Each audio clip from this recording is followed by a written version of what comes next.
Good morning. Morning. It is 10 o'clock on the dot. We are going to get started here in our Bible study of the book of Ecclesiastes. All right, we'll see if we need one more week for this chapter, because remember, they gave us so much to cover because they gave us chapters 7 through 12, which is a lot. Let's go to a quick recap. We're on the page 19. Those are on the back table, if you need one on that back pillar back there. Last week, we looked at questions 17 and 18. We looked at summarizing the three comparisons made in chapter 7 with some things which are better. Why are these things considered to be better? If you remember, chapter 7 was talking about wisdom and folly, the contrast between the two.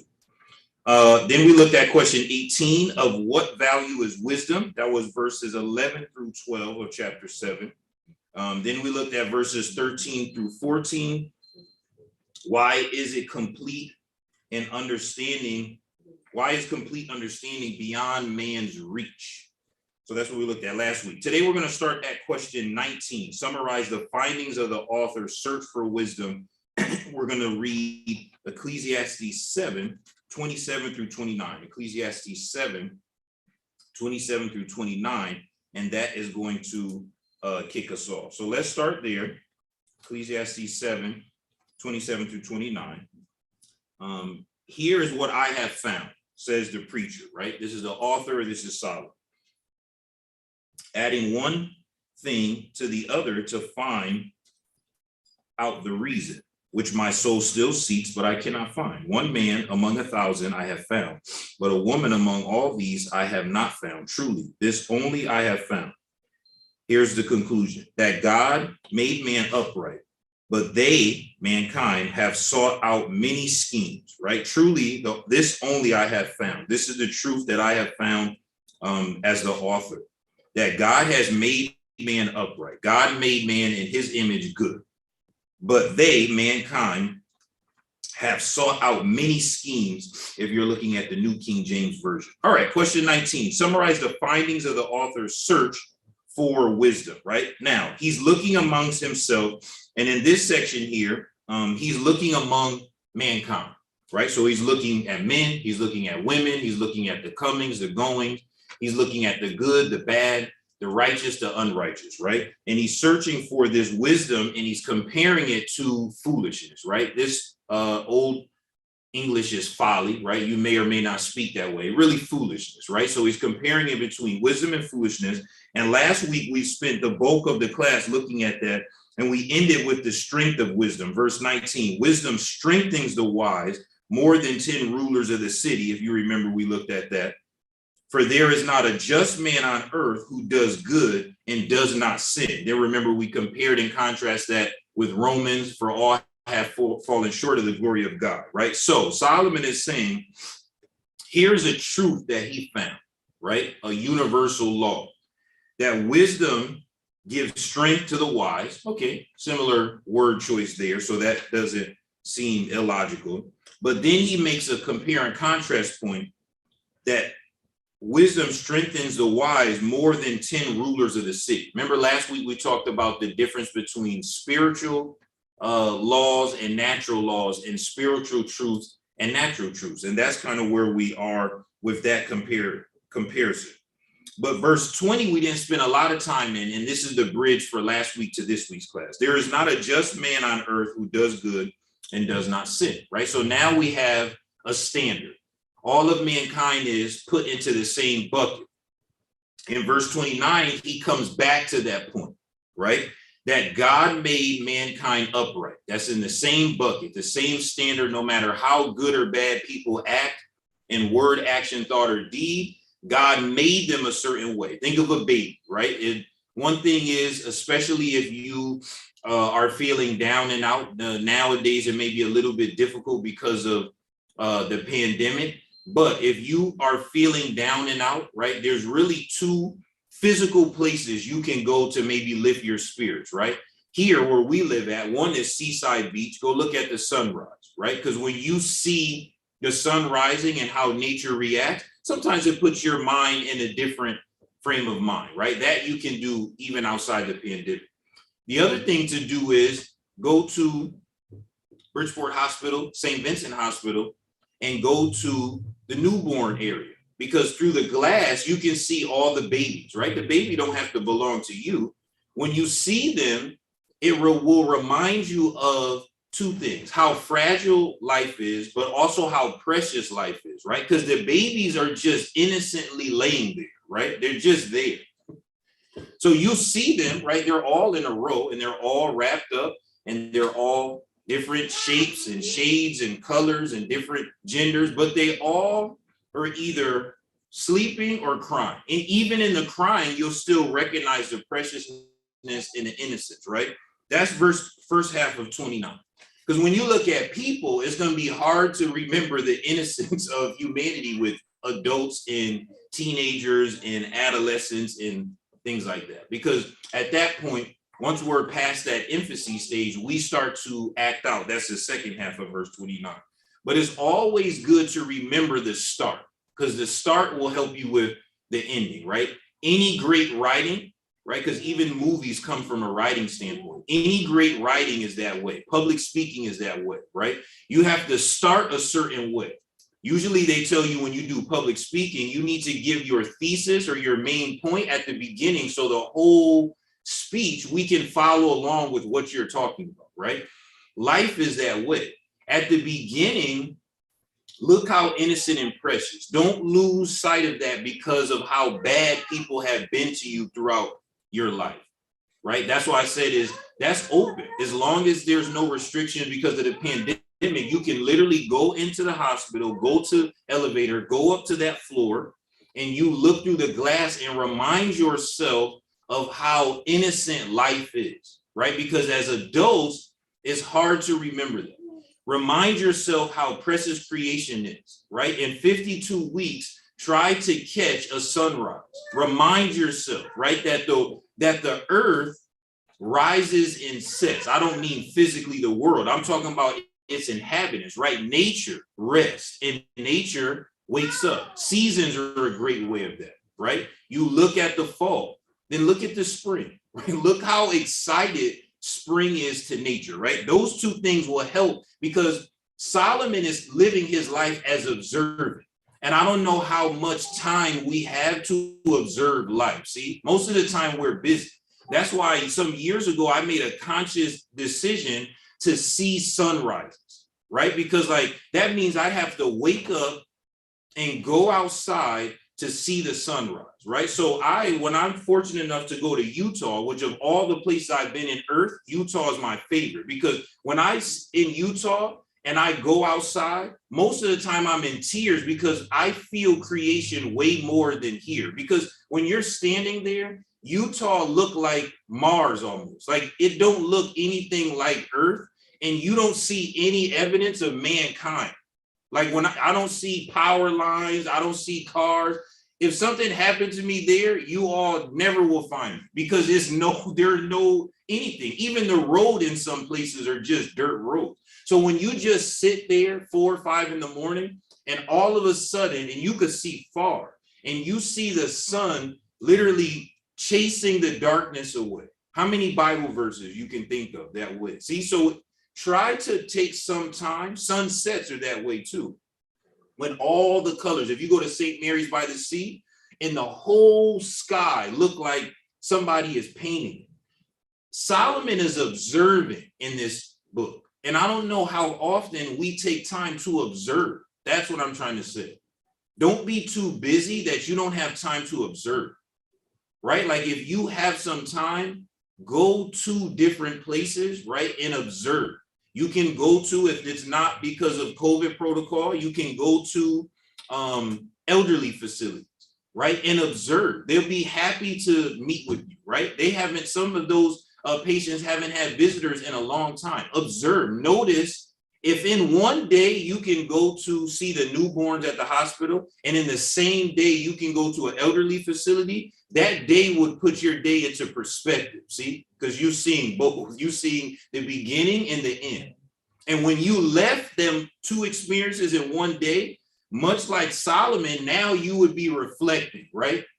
Because even if someone called you, even if you watch something on TV, you will be thinking, wow, I've seen maybe 12, 15 babies. Then I seen maybe 12, 15 people who are 100 years old.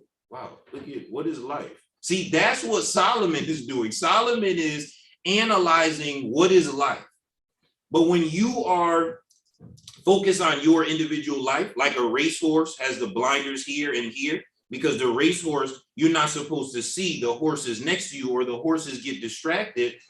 I think we lose the opportunity for observation. And that's what I really wanted to bring home in today's class, right? As we are in this Thanksgiving season and as we're in the end of the year in Q4, try to make some time to observe at least a day before 2022, right? Just a day, like go somewhere and people watch, go somewhere and look at children, babies who are just born in the hospital, go somewhere and look at elderly facility and just observe, because in that observation, go look at the sunrise, look at the sunset, you'll start to think to yourself, no matter what you believe, is what is life, right? Like all the things I'm doing, sunrise, sunset every day that the sky isn't cloudy, but I don't even see it, right? Like when you go on vacation somewhere, try to spend some time away from the resort or from the bar.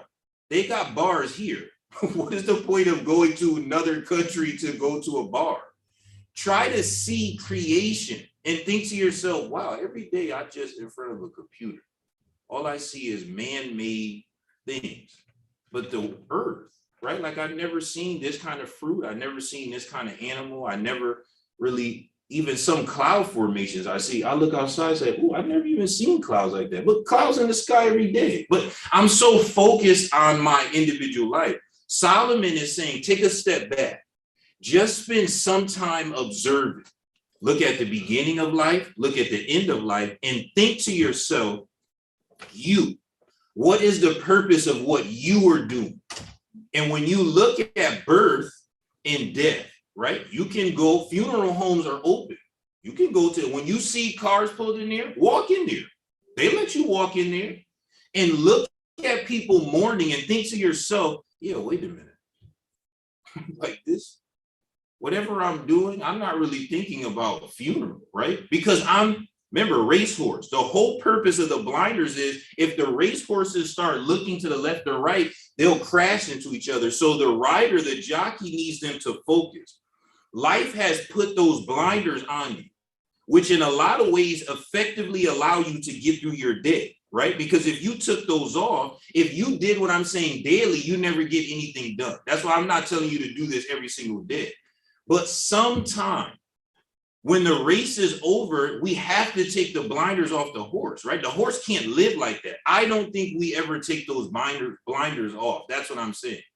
We do our Saturday and Sunday, our nighttime, the same, see?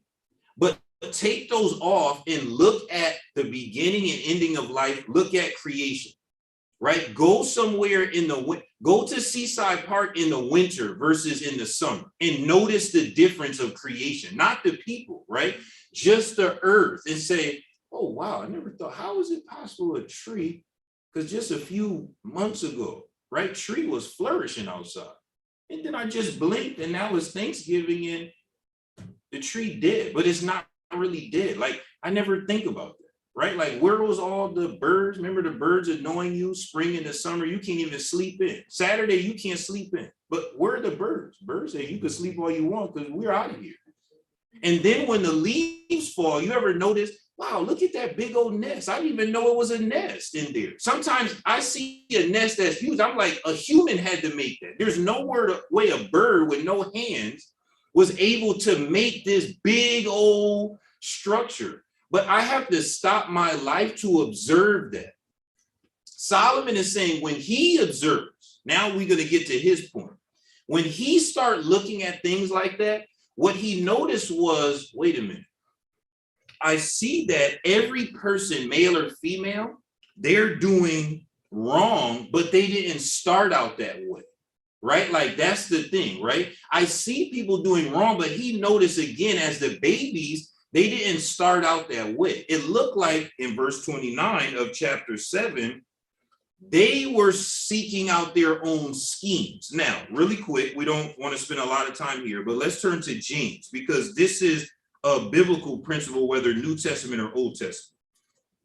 In James, verse 13 of chapter 1, let no one say, James 1, verse 13, let no one say when he is tempted, I am tempted by God. This is the same concept that Solomon is saying, right? Tempting and trials and tribulations are two different things, right?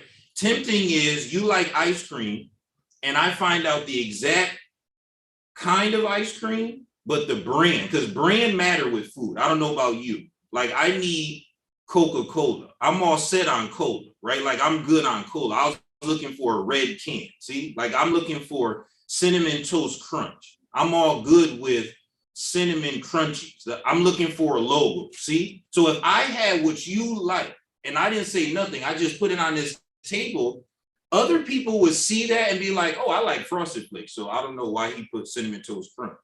But I would be like, ooh, how he know?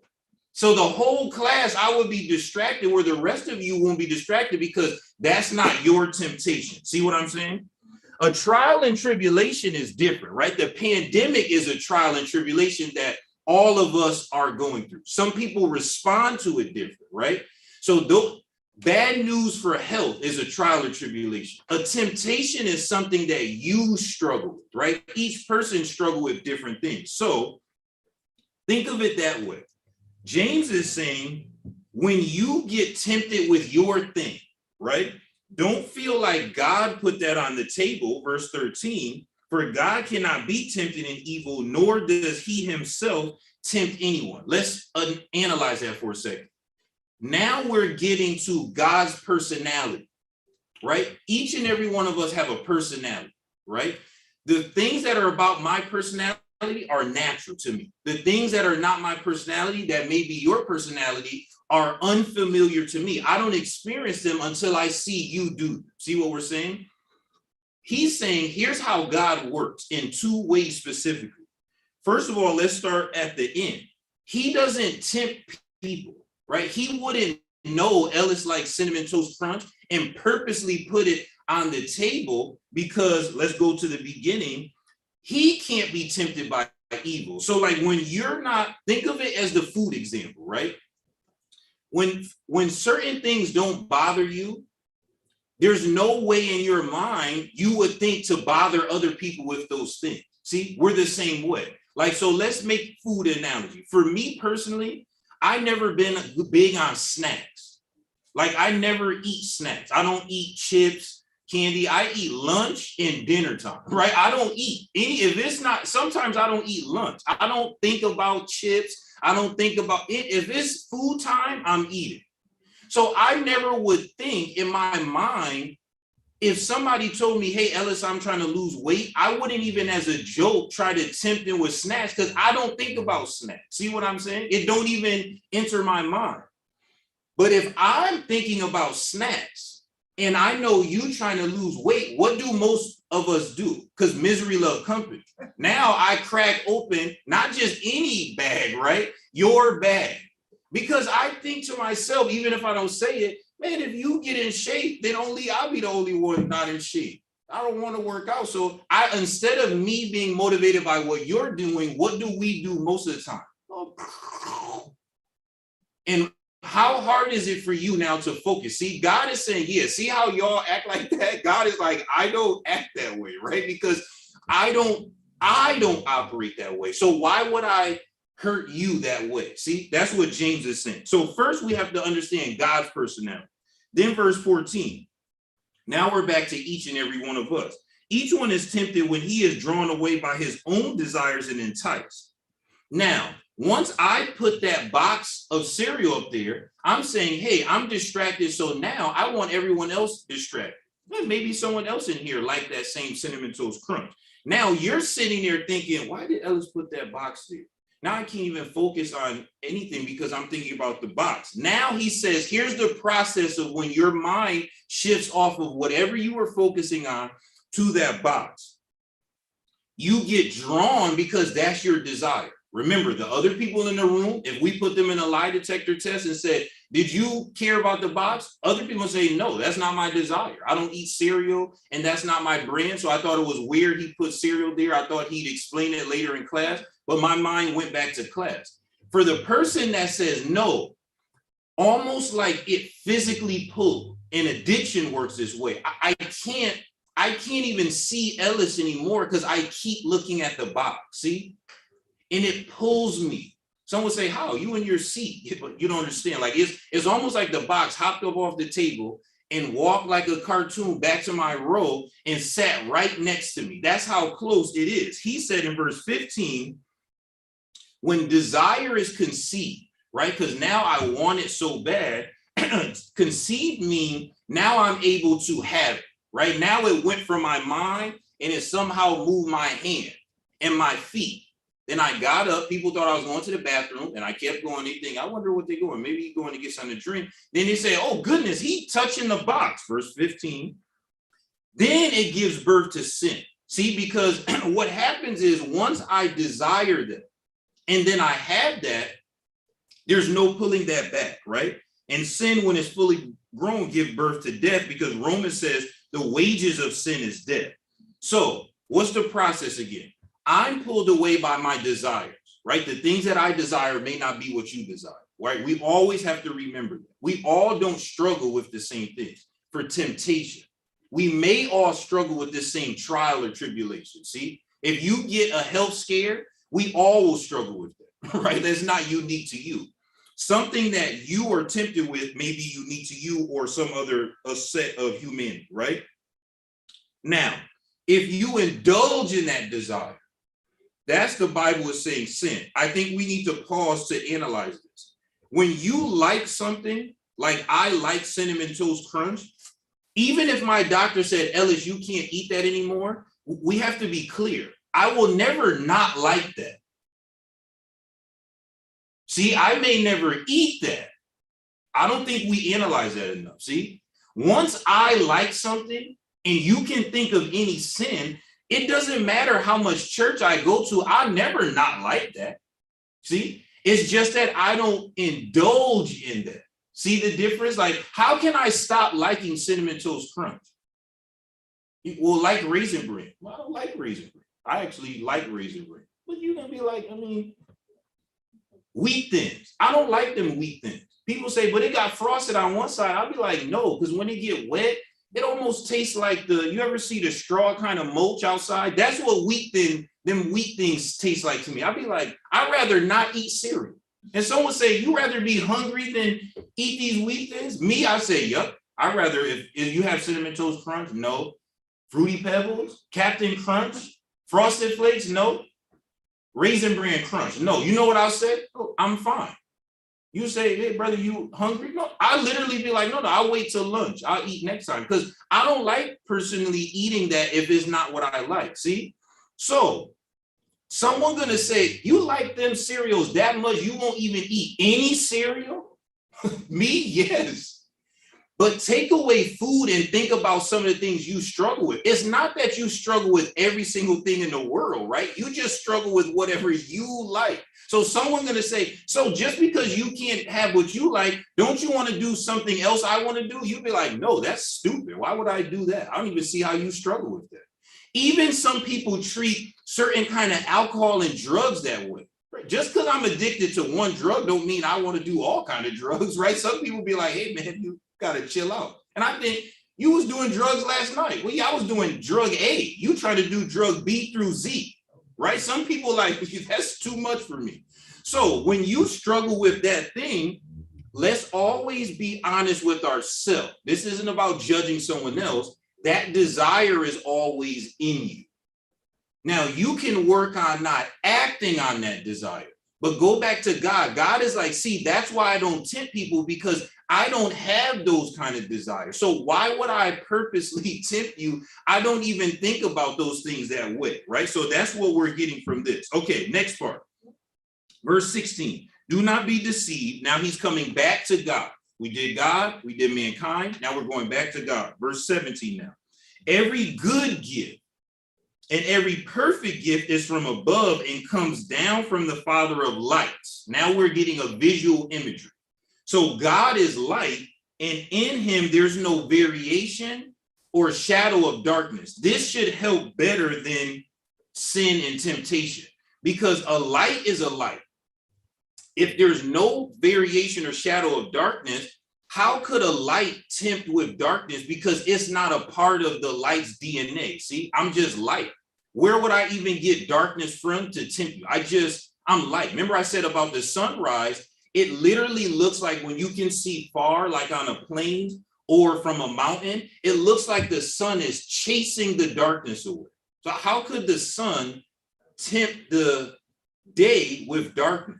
Darkness will be like, but you exhibit light. What are you saying? I'm the darkness part. See, so God is saying, like, listen, don't be deceived. You all have your desires, and that's your choice. That's the free will I gave you. I don't operate that way. Parents and kids are that way, right? Parents will say, look, you have your own will, your own desire. I don't listen to that music. I don't dress that way. Whatever you doing, that's on you. Even though you have same DNA, you all have your different personalities, right? Some aspects, you have same personality in your house. Some aspect, it looked like I felt like I was adopted or somebody dropped me off at the front door because I don't act like anyone in this house. God is saying, listen, when it comes to light and dark, even though I made you all in my image, let's go back to Ecclesiastes, verse 29 of chapter 7, even though I made everyone upright, much like a parent looking at a teenager and thinking, oh, where did my baby go? Because my baby, I used to dress and I used to be able to dictate how they left the house. Now the kid, sometimes the parent looking like, oh, you going outside? And the kids saying, what's wrong with this? And as parents, how you feeling inside? Goodness, you wearing your hair like that? You don't want to hit no water, no comb to it, or maybe iron or wrinkles out, right? Because your will is, you thinking that's not my will for you, but you let your child at a certain age have free will. God is saying that's not my will for you. I don't want you to be that way. But at some point, I have to let you exercise your own free will. So even though I created you to be upright, see, Solomon is saying when he started observing and people watching, he noticed something that was critical to him. No matter who he looked at, male or female, young or old, good person or bad person, every single person at some point did some bad. See, so he's like, he noticed that there was a big difference between how people start and how people live the rest of their life. That's why I said, if you can, as a blessing, if you can in the same day, go to the hospital and look at the newborns, and then go to any elderly facility and think for 5 minutes and tell me, what did you see? You say, oh, I didn't think, but every one of these babies, no matter what age, gonna pass. Some will pass as babies, God forbid. Some will make it to elderly, but it don't matter if they're young or old. You will notice what? You'll say, oh, everyone gonna pass. That's true. And what do you notice when you go to the babies? Well, the babies, they have no understanding of this world, innocent. And what about when you go to the elderly facility? What will you notice when you start talking to them? You'll see a common thread of what? Time. Because people either will regret, oh, I should have did this, I should have did that, or they'll be remembering what they did. And you'll think to yourself, wait a minute, when I get that age, if I'm able to live, do I want to be laid up somewhere regretting the time that I spent? See, but in my today, I'm not thinking about being 100 years old, right? Because I'm just me today. But if I thought about that today, wouldn't that dictate what I do for the rest of today? Because maybe for the rest of today, I want to do nothing, but you know what I might think? Wait a minute, I'm about to go to the park. Someone say, why? Because like, I want to experience life. I don't want to be sit up here. I was sitting up yesterday doing nothing. I'm about to do something today. It might motivate you to change your approach. That's all Solomon is trying to do. Solomon is saying, from my observation of humanity, This might motivate you to live different. But all he can do is tell you his observation, like a scientist. Scientists just give you their thesis. It's up to you to read it and say, oh, I believe that or I don't. He's just making life observations. It's up to us to read it and say, do I believe this or do I don't, right? Let's look at this next one. What is the wise person position in relation to the government? Right now, let's contrast. We talked a lot about creation, both physical for humanity and nature and the earth. Now let's look at authority, because he said, I didn't even just stop with people, right? I even just was looking at governments. I started looking at good government, bad government, governments that were up, governments that were down, right? And what did he see? Let's look at verse 2. Keep the kings, we're in chapter 8. Keep the king's commandment for the sake of your oath is to God, right? His point is, even when you're in situations that aren't ideal from a political standpoint, let your yes be yes because of God. Let your no be no because of God. Matthew and Beatitudes chapter 5-8 talks about that, right? So, yes, I have to be a law-abiding citizen in the different political structures I may be in across the world, but it's not that I'm serving that country. It's that I already made a promise to be yes and yes or no and no to God. That's what he's saying, right? Do not be hasty to go from his presence. Do not take your stand for an evil thing, nor he does whatever pleases him. The him or the he keeps talking about, think of it as the political structure. We're not talking about God in verse 3. Verse 4, where the word of a king is, there is power. And who may say to him, what are you doing? This again, we're talking humanity, political system. He who keeps his commands will experience nothing harmful, and a wise man's heart discerns both time and judgment, right? If you are a law-abiding citizen, prayerfully, you won't experience any harm. Sadly, when you do is when each individual person that's a part of that legal system oversteps their boundaries and let bias and prejudice enter. Then anything is liable to happen, right? Every matter there is time and judgment. Verse 6, through the misery of man increases great, though the misery of man increases greatly, think of from a baby to old. So who can tell him when it will occur? How can I tell anyone on the life journey in between the cradle to the grave when bad times will come, right? We don't know, right? Verse 8, no one has power over the spirit to retain the spirit, right? As if you ever have been unfortunate enough to witness somebody literally passing away, whether you believe in a God or not, you notice something is changing, right? Something that you can't see because the body is there, but something is, the breathing changes and a release seems to happen. It's very strange, right? And again, it don't matter what you believe in, you notice something behind the scenes is happening here, right? I see a body, yes, but something is happening. Solomon's saying, oh, I witnessed this thing. And when that something is happening, who's gonna put the spirit back, right? Who's gonna maintain that life source?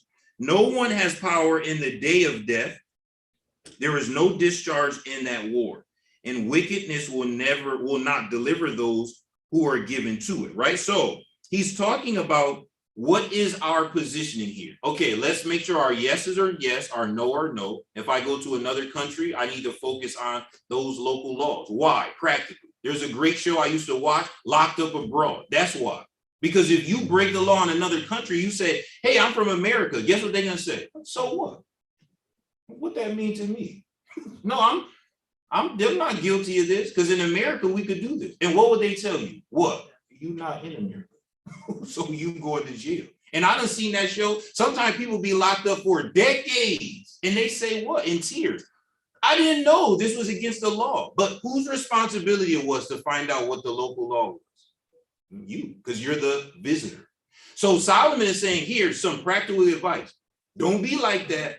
Don't start going around thinking you could do whatever you want because whoever is king, whoever's in control, he's saying has power. It don't matter if you don't recognize their power. They still have power, right? That's what he's saying. Then he's talking about it from a philosophical standpoint. And he's saying, when you start to think about life and death, what is the point of arguing some things from a physical standpoint, when death comes, will you still be arguing for those, right? No, because when it happens, even if these political structures have power, even themselves, can they stop death? Well, I can try to put the shock pads on you and bring you back to life, but do those always work? Well, no, sometimes it bring them right back. But do the person still die eventually? 100% of the time. Every single time they still die at some point, maybe that day, maybe 30 years later. Because all we can do is slow down death's process, correct? Have we been able to stop death? Not that I check. Now, some people made mummies, and you look at the body be 1,000 years, you'd be like, man, I mean, I don't want to look like that, but y'all did pretty good, because you can still see hair, right? Some people freeze the body. I seen this thing in Arizona where they had all these bodies just frozen, and all those rich people feel whenever we figure out a way, we'll defrost them, right? But they look like themselves. They just look frozen, but they're gone. See? So we able to slow down the process with modern medicine. Remember, people used to pass away even in teenage years back in the day, right? But now if you live in certain countries and you're fairly accessible to healthcare, what? You could live decent age now, right? Unless something happens tragedy-wise. But have we been able to prolong? Anybody out here 500 years? Now, I can tell you right now, it don't matter if you were homeless. If you could live 200 years, in 200 years, you will find a way to come up. Because you will notice in the first 100 years, oh, I'm going to make some changes in the next 100, right? But we run out of time. By the time you usually realize what you should have did in life, you in the elderly phase, see?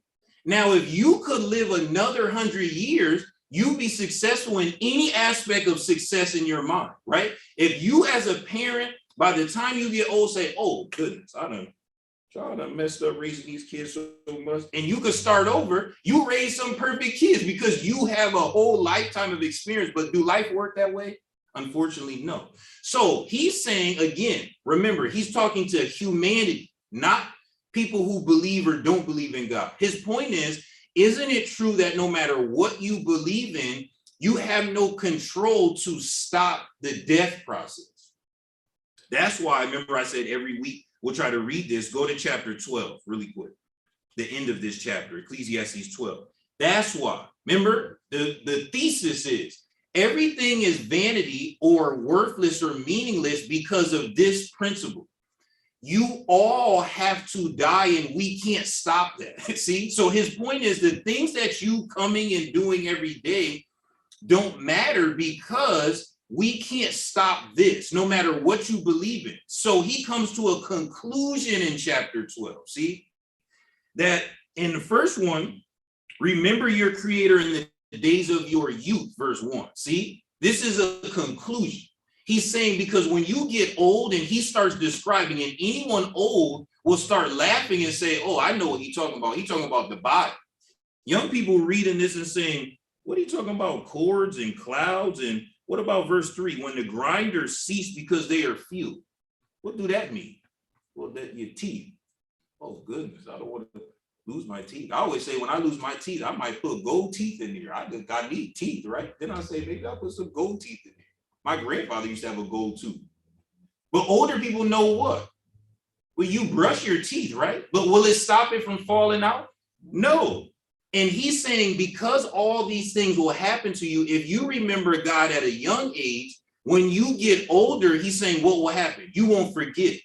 But if you think physical your whole life and wait until you get older to think, okay, now let me think about, do I believe in a heaven and hell or where I'm going? Physically, what will already happen to you? He's like, you won't even be able to focus, right? Because at that point, your body is deteriorating. And when the body deteriorates, what happens to the mind? The mind goes, right? Because that's just how life is. So he says, verse 13, so let us hear the conclusion of this whole matter, right? What is the purpose of my whole observation about humanity and human life? 14, fear God and keep his commandments, for this is the whole duty of man. For God will bring every work into judgment, every secret thing, whether it's good and whether it's evil. So that's the key to life. What does that mean? His point is go back to your beginning. When you are a baby, No matter how you were conceived, you were able to enter into this world. If you even had one parent, God bless if you had two, or a grandparent or some guardian that said, you know what, I'm going to invest in you. The purpose of that guardian or parent with that child is to raise that child up to be a functioning adult in society. Now, sadly, some parents miss that. Is not to create a twin of yourself, right? Like, kid need to wear kid clothes. Adults wear adult clothes. Is not to relive through the child. I never made the football team, so I want my kid to play sport. And the kids say, but I mean, if you never made the team, probably good choice that I can't make the team, right? Because I came from you.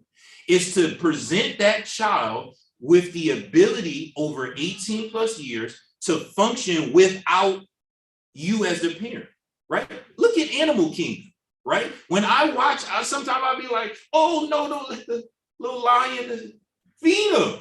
But the mother know, if I don't allow this little cub to struggle, when I'm dead and gone, he's gonna starve to death. See? So this is the same concept of nature. So therefore, I have to nurture this child so that when he or she grow up, they're a functioning adult in society. Now, that whole concept is based off of a plan and a purpose. God is saying, you all get that from me. I have a purpose for you all. You are all made in a purpose. When you go outside your purpose, it's like trying to take a two-seater sports car and put a hull on the back and say, I'm going to treat it like a Ford F-150 and I'm going to start hauling stuff. And the maker of the car say, no, that's not the purpose. This is a sports car. And you say, well, I don't have a truck, so I'm going to use a sports car. However, I want to use it because it's mine. And what will happen to the bumper? Oh, it's going to break. And what will the designer say? I told you, this is not the purpose of this car. That's how life is.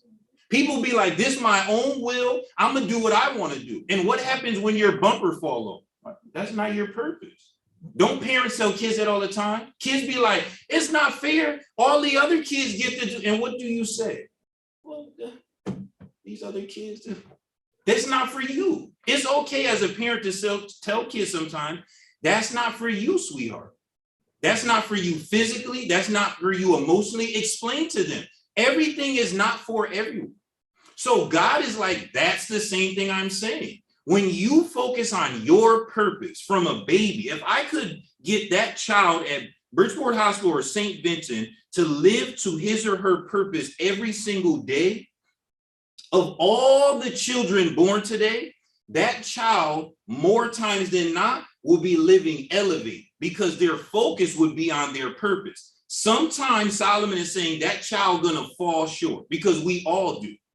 Sometimes you're gonna use a car for its ill-advised purpose. You go to Home Depot and you see some people, not every car is a truck. And you think to yourself, how in the world you think you're gonna get what's in your cart in that sedan? You need a truck.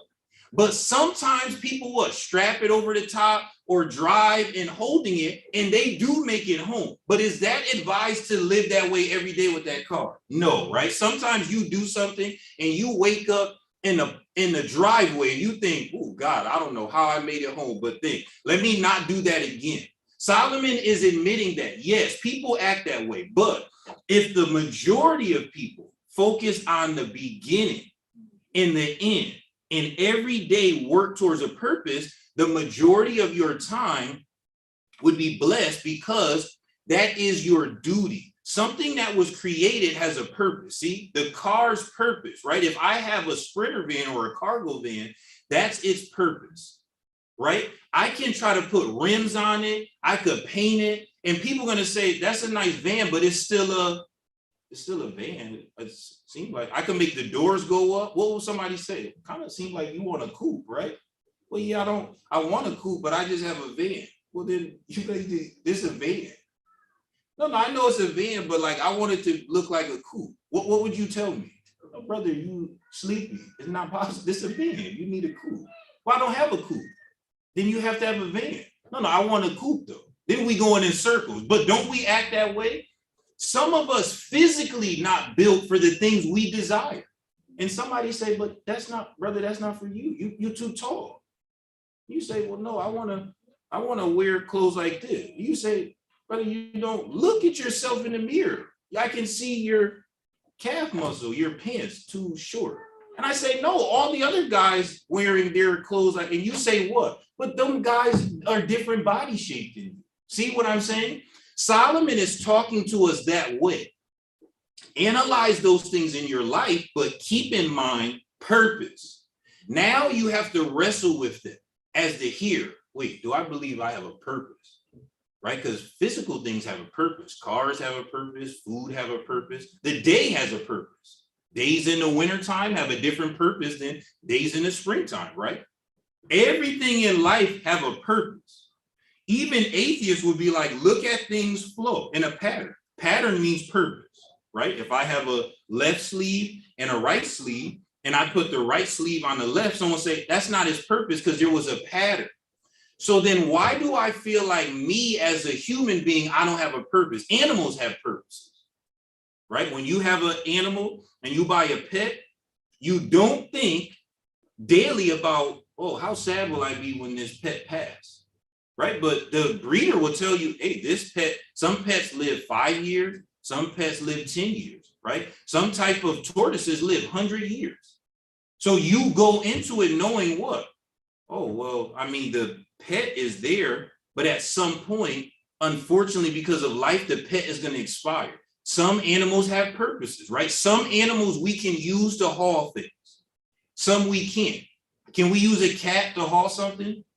First of all, a cat's so clever. By the time you if you even try to put a collar on a cat be run up the wall and gone because that's not its purpose. See, in humanity, thousands of years found out, oh, some animals have certain purposes. See, so he's asking you to leave today thinking, do you believe you have a purpose? And if so, what is your responsibility to that purpose? Or do you believe that you can do whatever you want and you dictate the outcome? Because he already admitted he disagrees with that because you can't stop death. You might be able to short term dictate certain things, but can you maintain it? Well, no, because even when you start talking about money, money is built off of what? A social construct. You know how many world powers there's been where people had money and then the world power in, and then another power come in and you go to the bank and say, hey, I have this money from the old world power. They say, sweetheart, you might as well burn that for heat because we don't use that. That's why people trying to move to digital currency because world powers come and go. It's just we live in today's time. But Solomon is saying these things going to rise and fall. So even that, someone else is controlling. But the one thing you can control is you. I can't control anyone else in this world. I can only control how I react to things in this world. So he's asking you, what is your mind? What is your mind to your purpose? Do you feel like you have some responsibility or purpose? And if so, what's that responsibility? He's giving us his conclusion, which is chapter 12, fear God, keep his commandments, for this is the whole duty of man, because he's saying, here's why you have to do that. Because God, who's analyzing people's purposes, is going to bring judgment. He's going to grade each person based off of how they live towards their purpose. And he's going to grade off of secret things, things other people can't see, and public things. And then it's just between God and that person, just like when there's multiple siblings, the parent disciplining is between the sibling and the parent.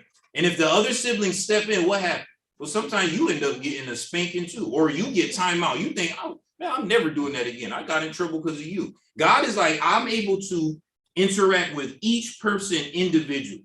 So even if you come from a bad situation physically from your family, God is saying, I don't hold that against you, right? You could be great. And if the rest of them want to be rotten people, God will say, I'll deal with them later. You focus on you being great.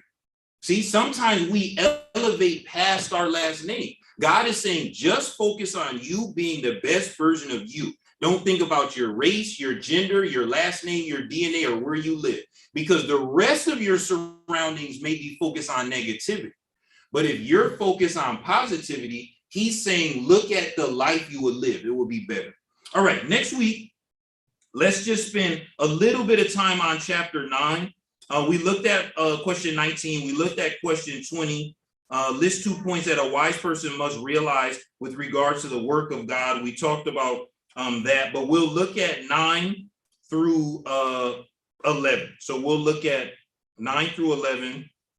We'll start at verse 22, question 22. All right, any closing comments before we transition out of this Bible study? Anybody have any comments or opinions on anything before we move on?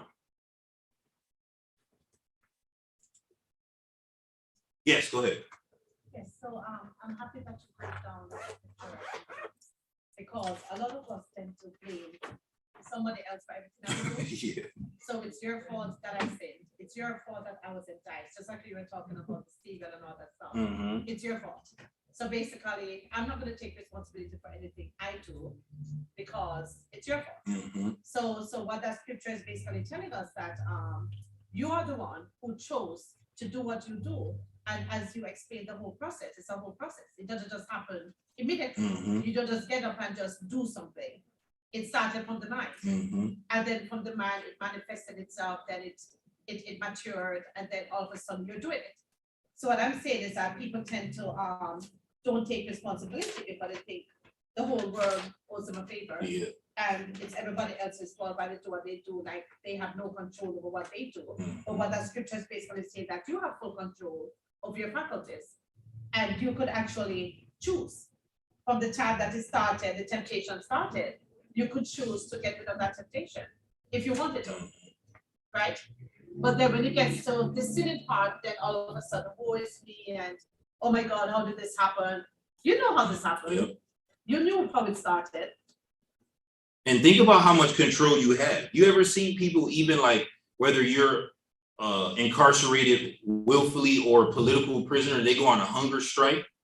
Because even what she's saying is true. Even if you lock my body, I could still dictate if I eat or not. Like, I'm still in control of me. Even if you have me in chains, I can still control the real Ellis. You might have me physically bound, right? But I'm still able to control. That's what she's saying. Those things in life might have you bound down. You might be in a bad way financially. You might be in a bad way because of your family, because of your race, because of your gender. But are you going to let those shackles define you? Some people say, no, I'm going to go on a hunger strike. I'm not even going to eat. And if I die, people will know then I die because of what I believe in. See? And they feel like even though I'm locked up, I'm still able to live free. So that's a good point, right? No matter what your situation is, always try to remain free here, right? The real you, these things, your heart and your mind. Try to remain free. All right, good. Thank you for everyone's comments and your attention and participation. We'll wrap up this next week. We'll just do chapters 9 and 11. We'll see if we do 10, but we'll mostly focus on 9 and 11. And then our Ecclesiastes studies will be done. All right, so at this time, we'll transition over. We'll have about 5 minutes or so. You can relieve yourself if you need to. There's refreshments here to my right or to your left. And then we'll have our worship service in a few moments. Thank you so much for your participation.